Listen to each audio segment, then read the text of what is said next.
Thanks. And as storms continue in our area, Brown County leaders are marking Severe Weather and Tornado Awareness Week with a timely reminder.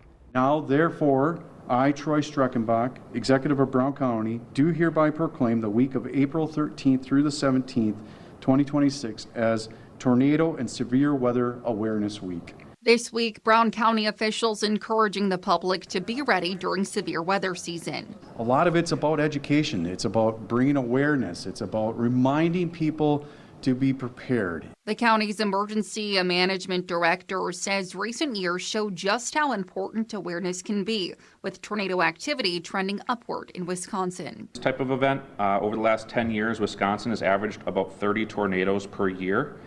In 2024, we had 45 tornadoes, and in 2025, we had 39 tornadoes. Both were above that average. According to Kane, one of the most common mistakes people make is not reacting quickly enough when warnings are issued, and understanding the difference between alerts before severe weather hits can be life-saving. Know the difference between a watch and a warning. Understand that a watch means that the conditions for these types of threats are present, but they're not actually materialized. A warning means that they are actually or about to occur. They're physically seen by a trained spotter or National Weather Service.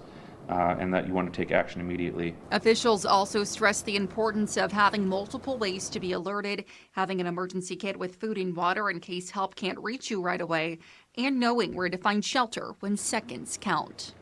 And so small steps like this, having that plan, going through the exercise, all makes it available for us to be better prepared and ultimately save lives. Brown County says storm siren tests will take place this Thursday.